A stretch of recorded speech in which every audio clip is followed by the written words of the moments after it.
This is Radar for On the Radar Entertainment Blog, coming to you with another edition of movie reviews and observation number 22. I've done 22 of these. And as I stated before, pandemic shut down library, use other libraries, use other streaming sites, legal or illegally, then library letting people check out items. Now the library of Skokie has gone back to normal in a way that you can return items so that everybody can get items. So you got to quarantine them, yada, yada, yada. Non-fiction books are available, all of that. They didn't really tell anybody you can start returning things, but guess what? You can.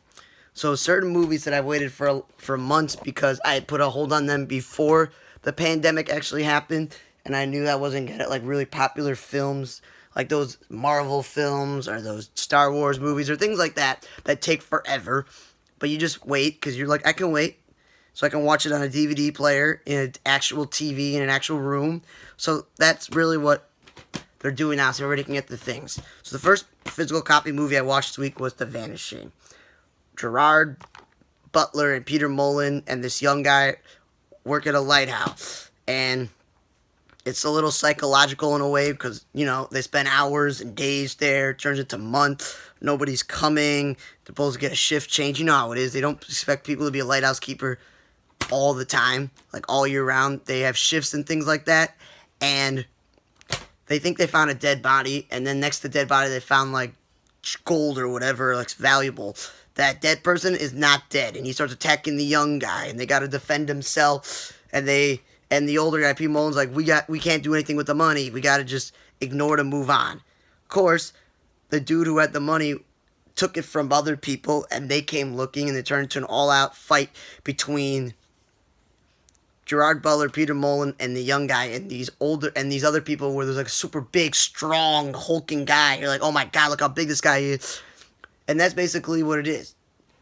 They gotta live there forever. They gotta live there and they're stuck there and they haven't been relieved. Then they don't know what to do with the money they found and all the valuables, and they start arguing about it. They start turning on each other. Gerard Butler turns into like a crazy animal, just like hungry to kill people or whatever. Like, oh my god. So it was okay. There's enough action going on in the movie for an hour and 40-something minutes that you go, okay. Gets my attention enough what's going on, but overall it was like, it's okay, it's average. Not the best movie, not the worst movie. A little bit too boring, but overall watchable. The next movie I watched was The King of Thieves, where it's like all old British actors that you've probably seen in other movies like Michael Caine, Jim Broadbent, and Tom Courtenay, and Paul Whitehouse, Michael Gambon, and Ray Winstone in general. All of them. And they supposedly have done this before. They've stolen from banks, and they have like flashback scenes to when they were young, all these people. Each of them have all their own little jobs. You got a demolition guy, got a strong guy, you got the main characters going back and forth with each other, Michael Caine and his brother, and the other main character. So they're going back and forth. They hired a young guy who's good with computers, and they try to steal from like a place that isn't open, not that much security to worry about, easy access, all of that. And because it's based on a true story, it's the biggest heist in British history, during these hour and 40-something minutes, you say to yourself, if the true story, they're going to hopefully follow it, and you know what's going to happen. They're going to argue among each other how to rob it. During the actual robbery, there are going to be fights, issues that come up. Then they're going to fight about how they're distributing it, how to launder the money or sell the gold and jewelry and all that other stuff. And they turn on each other. And eventually, they do some stupid things where it leads back to one of them or two of them, and then the cops eventually find out, yada, yada, yada, and then they're all obviously caught, etc., etc. So that's the type of thing. Like, what's going to happen, but it was a pretty good heist movie with old people, similar to The Old Man and the Gun, Robert Redford. But yeah, so it was pretty good. I would suggest watching it if you're interested in bank heists, especially with old people. Then the next movie that I watched was a cult movie. It's not a sci-fi movie. It's a boring drama that goes on and on and on for what you would think was 2 hours or like an hour and 40-something minutes. But of course, the movie Level 16 is actually a pretty short movie and not worthwhile watching. An hour 42-minute movie that felt like it was going on for 2 hours where all these girls think they're going to be adopted because they're going to be perfected, and there's like a woman that's in charge of them, and they have all these lessons and different levels, and you think that, okay, maybe this is some sort of thing where the world has come to an end and they got to be in this bunker. Nope. And then you think, oh, maybe they're going to be adopted or not adopted. It could be termed some sort of sex trafficking. Nope, not even sex trafficking. It's this rich guy decided he wants people's skin. That's why they give them all these pills and all these things and take their skin off them and they give to highest bidder and they kill these girls. That's what it turned into. You're like, wow, movie like an hour 47 minutes feels like 2 hours long. It's not nothing to do with science fiction. There's just a creepy like cult thing where it's like we adopted you from people that paid for you or no longer were interested in taking care of you, and one girl doesn't want to do that anymore and she finds out the truth, recruits another girl, they both get in trouble, they got to figure out a way to get out, and they eventually free the girls. I'm just saying. And of course there's that one girl goes, nah, the guys are making it up, we're good here, we're gonna be adopted, and they're like, shut up, you're not the head person. You're like, listen, all these things. And then you find out it's like some sort of Eastern European country that did this and took all these girls of all races and cultures and religions and all the other stuff. And yeah, it's just them trying to sell them for skin. It's not science, it's just horribly put together cult movie that you don't want to watch ever, okay? Then as I said with the library letting items being returned, I finally got to watch the last Star Wars movie, The Rise of the Skywalker. And it's the typical big-time movie where it's like 2 hours plus. Long credit scenes. A lot of wasted drama talking scenes where they fail, and then they fail again, and then you think they're going to win. Just to drag it all out. And it's certainly not the best Star Wars film or the best, movie of the year that's going to win an award. But it's high quality enough and entertaining enough. A lot of science fiction and action. Everything's going on. Oscar Isaac, John Boyega, Daly Riley. They're really doing their thing. It was cool that they brought Lando back, so you got to see Billy D. Williams back in the movie. And if for some reason, I don't understand why they have all the bad guys under the Sith are like British, and some of them like Domhnall Gleeson I've seen before. It was nice that they, did something with special effects to bring Carrie Fisher back and how to play it into the end of the movie. Harrison Ford coming back in a way. Then,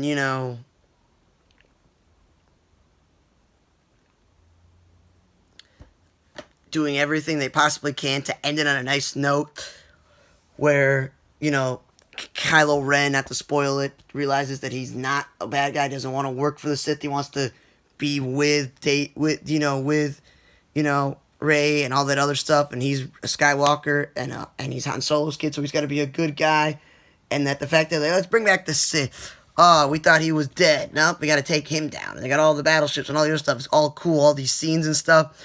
They introduced the whole thing of all the stormtroopers like Boyega who don't want to do it anymore. They want to just not be a stormtrooper and kill people and stuff like that.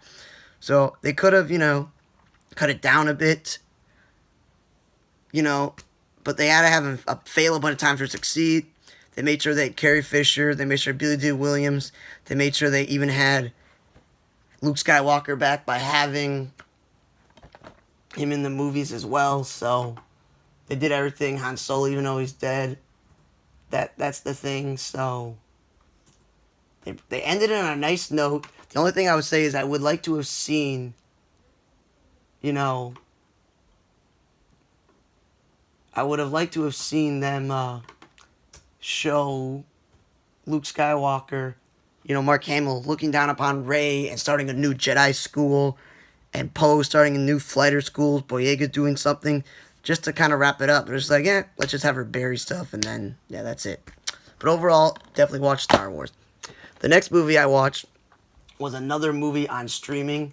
It was called Riot Girls. And it was a Canadian post-apocalyptic movie where there's all these cliches of these post-apocalyptic movies where there's fractions in people of how who survives. There's some disease that everybody dies of, all the adults. But there were people who look like they were in their 20s. They weren't high school kids. So it wasn't just middle-aged people. I don't know. They got the rich kids and the poor kids. And of course the rich kids, all about Letterman jackets and being popular and cool and having their base of operations in the school. But then throughout that rich person territory, they got the poor kids, or like the punk goth people. It's like a punk song became a movie, and they're playing punk music in the background, a lot of Joan Jett, whatever.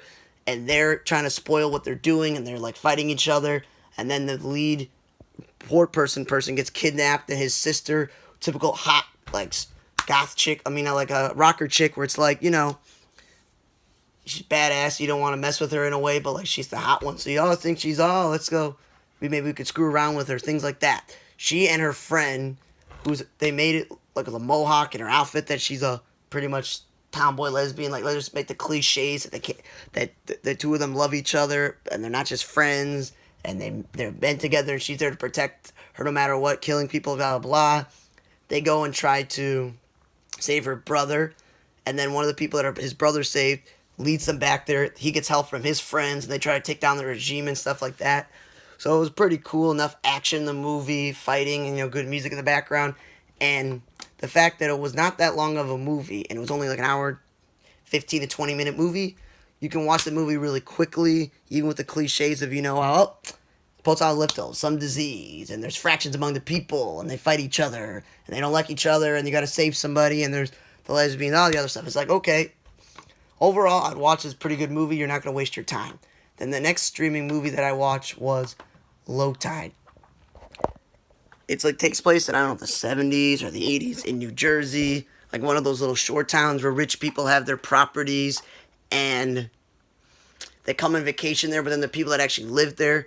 So what it is the main character, Alan, has a brother named Peter, and their father's never home, and I'm not sure if the brother is in high school. They say, in a year or two, he'll be legal enough and he can go off to college. So it's a little confusing there if Alan himself is an upperclassman, or is he just a 20-something-year-old just chilling and whatnot. And then they got this kid, Red, who's like the leader of the group. He's got a criminal record. He's the one that orchestrates them stealing stuff, doing these pranks and all these things, and you don't want to mess around with him, and they're just chilling and having fun. And then they have their friend who's kind of a loser, but he's like the lookout and things like that. And of course, the movie starts with them like robbing. You see the thing that they're kids in the summer, they got nothing better to do. But even though the younger brother works a job, they somehow involve him. Shea Wingham, who was in Agent of S.H.I.E.L.D., and he's in pretty much tons of movies or TV shows where he's playing police officers and military people. Usually people on the good side, and he's like, come on, kids, I've been there, done before. I'm really after the delinquent, the one with the record, not you guys. Tell me when he's going to do stuff. And of course, the main character meets a girl. And that girl is one of the rich people's family who are, vacationing. And the friend doesn't like that, that the cops were looking for them. Because not sure if somebody snitched on them, which friend it was, or the girl. And of course, can't take the fact that his friends don't want to continue to steal and do all these delinquent stuff. That, of course, he sets his friends up to get arrested, and including his friend's younger brother, by having them rob the rich person's house of the girl of the main character likes. And it's all the other thing. And overall, it's a pretty good, story. It had a little plot twist of how it ended and who survived and who did in this movie. And the reason why I call it Low Tide, it's hard to ruin, is like because they're on that like beach town sort of thing, like cove thingy, where you can go back and forth between these little areas depending on the tide. So overall, pretty good movie. A lot of these actors look like they're in their 20s, so that's why I'm a little bit confused if they're portraying high school kids or college age kids. But either way, for a movie that's only an hour and 20-something minutes, it's worthwhile enough to watch. Then the next movie I watched was The Lighthouse. Everybody says, oh, this great movie, critics, fans, but it took place in the past. Okay, I'll give it to that. They have weird accents. I'll give it that. But the fact that it was just under an hour 50, and it seemed like it was a 2 hour plus movie because there was just a lot of talking, drama. Yeah, there was some little scary like hallucination stuff. It wasn't really a horror film. It was more of like a fantasy film where all these weird things are happening, mermaids, all this other stuff. And like The Vanishing, they're on the thing, they're waiting for the next person to come or rations to come, and they start getting delusional and crazy, exactly like The Vanishing, the Gerard Butler movie I watched. And overall, it's okay. I had more fun watching The Vanishing because it had to do with them finding some sort of treasure and not sure what to do with it, and people coming for the treasure. And it's just the two of them going crazy, bickering back and forth, trying to kill each other, all these other stuff. And it was like, black and white, weird accents. Willem Dafoe's a good actor, and I like watching his movies, and Robert Pattinson's become a good actor post-Twilight, but it's like, sorry to Robert Eggers, who made these films. It just wasn't me to sit through almost 2 hours, black and white, weird accents, and just weird stuff going on. It wasn't really scary, it's just boring. Then the next movie I watched was a movie listed as like a science fiction. It was called, Paradise Hill. and it's a cross between like being the Prisoner TV show and a couple other movies where you're like, wow, I'm stuck with what I'm doing. And basically, Mila Jokic is in the movie, and she's like the head mistress type of woman who's like in charge of all these girls who have been there by their rich parents because they don't fit what they want, and they gotta readjust them to society and make them all proper because the rich people can't handle, you know, their children being fat or being a rebel or being this or being that. That of course they want this quote unquote paradise place where they serve them food and they got salons and workouts and trying to make them all like perfect and whatnot. That, you know, people are saying it's a mixture of Stepford Wives, The Hunger Games, and The Prisoner, where it's like you think they're being changed and proper so they can go back to their families. And it stars Emma Roberts, who's nice to see her, but the thing is, ever since like Unfabulous and Nancy Drew, she's been in very weird movies or weird projects like Scream Queens, and now this really weird movie. I wouldn't call it science. I'd call it fantasy, like weird novel fiction, where it's like in a rich world where they do that stuff. Awkwafina, basically in every movie, she basically plays the same character. Quiet, awkward, odd Asian girl with a piercing in her nose, and she doesn't fit, and she just wants to be left alone, and they want her to succeed. Then they got a stereotypical fat chick who they want her to make her skinny and be like her other sister. It was weird, and it's the thing where her parents want Emma Roberts to get married, and that by getting married it'll make their lives better. But she's in love with somebody else who's not rich, and then they got the person she loves tries to go over there and help them out. Then there's supposedly this famous rock star who was sent there, who I've never heard of before in my life, the actress, and she has a sort of a thing for Emma Roberts' character, and then they dye Emma Roberts' character hair, like that's a way to fix it and stuff, and they got all these classes to make them different and stuff, and it was just like, overall, I would say to watch it because the movie was only, 90-something minutes long at most, and it wasn't like, oh my god, this movie dragged on. It just wasn't science. Like, there's nothing to do science about it. It was like somebody wrote some weird, like, Alice in Wonderland type of story where you're in paradise, and they're trying to change you into these perfect little princesses, and there's some weird things happening here and there, and whatnot, and you gotta survive, but you think that then you find out what's really there, and then it's not really about making you proper, that they're trying to replace you. Then you're like in The Prisoner, the British TV show, he's like, oh my god, I gotta get out of here, but nobody believes me that this is a bad place, all the people don't believe it. It's overall pretty good movie. And then the last movie I watched was another streaming movie called Prey. No, you're not praying to somebody. I don't understand why it's called Prey. And it basically stars the same girl who was just in that other movie I watched, Christine Forrester, who was in the Low Tide movie, another like streaming movie, and the Logan Miller, who was in like Escape Room and a bunch of other stuff. He always plays like this fat, chunky high school, maybe college-age kid who's like a loser, doesn't really get along, and he's always in bad situations that he can't get out of. And his family dies, so he's got to go some sort of program to find himself. And they leave him on an island. You go, okay, they're leaving him on an island with some supplies to fend for himself for a couple of days, and they're going to come back. Some remote charted island somewhere that nobody's ever heard of. And this woman said, I'll come back for you. And I'm like, are they liable if any of these people die? I don't really know. And of course, things go bad the first day. Then he runs into a girl thinking, oh, cool, this girl may be here for a while. She teaches him how to defend himself, fend for himself, all these things. But you're wondering why she's all alone, why she says nobody's left besides her and her mother, or why there's these weird creatures and things on the island and all the other thing. And you find out that there's this weird spirit that the people that lived on this island praying to, and it possessed the girl when she was a kid. And that she was the, thing that killed people. It wasn't the mother. The mother was just trying to protect people and told them to get off the island, blah, blah, blah, blah. Then one of the main characters, friends from the program, he's fine on the island, he's dead, all that other stuff. And of course, when you're watching these films where things are not going to go well for him, things are not how as they seem. He's not just trying to survive like a wilderness type of movie. It's horror because there's some sort of like scary creatures, and it's, it's fantasy more than anything else. You want the movie to end with him finally getting off the island and surviving. Nope, they can't give you that. In the short amount of time this movie is, 80-something minutes, an hour and 20-something minutes, where the cliche things are going to happen. The cliche thing happened. They twist it on you and go, nope. The creature got off the island, the girl got off the island. I'm sorry to spoil it, but it's not worth the movie. It's not a good enough movie to go worthwhile watching. So Prey, don't waste your time watching that. Low Tide, pretty good movie. I would watch that if I were you. Do not watch Level 16. Not really worth it. And I would suggest Ryan watch Your Girls because it's a short post-apocalyptic action movie, type of science movie. Yeah, watch it. Definitely Paradise Hills is an interesting and weird enough movie. You can sit through it and be entertained. I'm just not a fan of the Lighthouse. I'd rather watch The Vanishing instead.